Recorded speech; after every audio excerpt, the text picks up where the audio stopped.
فائزہ نام تھا اس لڑکی کا، خاموش، مہذب، مگر اندر سے فولاد، رکھ رکھاؤ سے متمول گھرانے کی ایک قبول صورت لڑکی لگ رہی تھی، مگر غربت نے اس کے حسن پر اتنی تہ جما دی تھی۔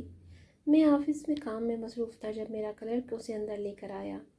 شام کے سائے جب پرانی حویلی کی دیواروں پر لمبے ہو جاتے ہیں تو لگتا ہے جیسے ماضی اپنی گردن اونچی کر کے آج سے لڑنے آ رہا ہو۔ ہوا میں ایک پراسرار خاموشی تیر رہی تھی، جیسے کوئی فیصلہ برسوں کی نیند سے جاگنے والا ہو۔ ان کی حویلی کے آنگن میں صدیوں سے عورتوں کی ہستی تو گونجی، مگر ان کے قدموں کی چاپ کبھی نہ سنی گئی۔ یہ کہانی ایک ایسی بیٹی کی ہے جس نے نہ صرف اپنے حق کا دروازہ کھٹکھٹایا بلکہ روایتوں کے چنگالو تالے بھی توڑ ڈالے۔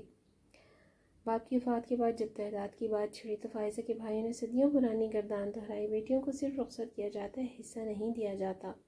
خاندان کے بزرگ آگے آئے، روایات کی چادر اوڑھی اور اسے قائل کرنے لگے کہ عزتدار خاندانوں میں بیٹیاں وراثت نہیں مانگتی، مگر فائزہ نے کہا عزت میری بھی اور حق بھی۔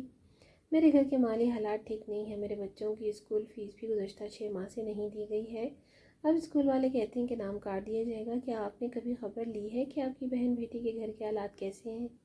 ہمیں گھر چلانے کے لیے پیسوں کی ضرورت ہے تاکہ میرا شوہر کوئی کام دھندہ کر لے۔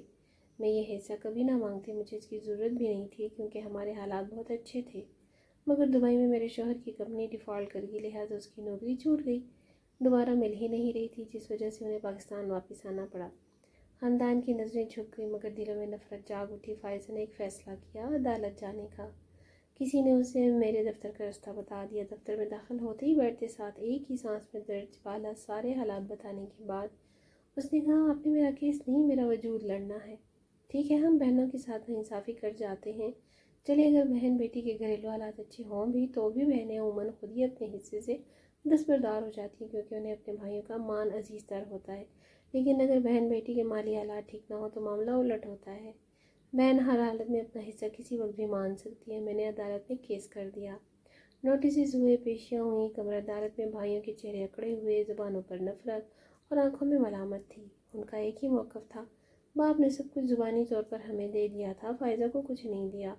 میں نے وراثت کے کاغذات اور ریکارڈ بٹوارا عدالت کے سامنے رکھتے ہوئے صرف ایک سوال ساتھ رکھا، اگر تو باپ نے اپنی زندگی میں ہی ساری جائیداد بیٹوں کے نام کر دی تو یہ بٹوار ریکارڈ دیکھیں، ہم اس کیس سے دستبردار ہو جاتے ہیں، یا بہن نے بھائیوں کے حق میں جائیداد کے بیان دے دیے تو ہم پھر بھی دستبردار ہونے کو تیار ہیں، مگر کیا شریعت اور قانون زبانی فیصلے پر خاموش ہو جائے؟ کیا بیٹی کو وراثت سے محروم کر کے ہم خاندان کی عزت بچا رہے ہیں یا اپنے خوف کو عزت کا نام دے رہے ہیں؟ عدالت میں سکوت چھا گیا۔ جج صاحب نے فائل بند کی اور 2 جملے بولے، قانون شریعت کی روشنی میں بیٹی کو بھی جائیداد کا وارث مانتا ہے۔ یہ عدالت رسموں کی نہیں انصاف کی پابند ہے۔ کیس تھوڑا لمبا چلا، فائزہ نے بہت ہمت اور ثابت قدمی سے کیس لڑا، بڑی رکاوٹیں آئیں، رشتہ دار اس کے دروازے پر آئے مگر وہ اپنی بات پر اڑی رہی۔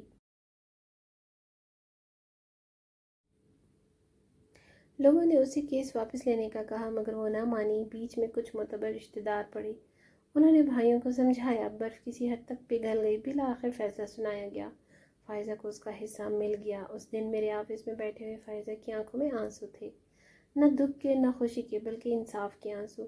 خاندان نے اسے چھوڑ دیا مگر تاریخ نے اسے تھام لیا، اور میں ایک وکیل کی حیثیت سے فخر سے سوچتا رہا آج ایک بیٹی نہیں جیتی، آج قانون نے ایک فرسودہ اور گھٹیا ترین روایت کو مات دی ہے۔ فائزہ نے اس دن میرے دفتر میں بیٹھے نم آنکھوں کے ساتھ دھیرے سے کہا، میں اپنے حصے کی ساری جائیداد نہیں لوں گی، مجھے اس کی ضرورت بھی نہیں، مجھے صرف 1 سے 1.5 کروڑ چاہیے۔ میں نے اپنے شوہر کو باہر یورپی ملک بھیجنا ہے، وہ انجینئر ہے، ہم وہاں مستقل سکونت چاہتے ہیں، باقی جائیدادیں اپنے بھائیوں کو واپس کر دوں گی اور کبھی ان کے پاس واپس نہیں آؤں گی، یہ میرا وعدہ ہے۔ اس کے آفس سے جانے کے بعد میں سوچتا رہا، دھتکارے جانے کے بعد بھی بہنوں کا دل، بہنوں کا ظرف کتنا بڑا ہوتا ہے کہ وہ جیت کر بھی اپنے بھائیوں سے ہار جانے کو ترجیح دیتی ہیں۔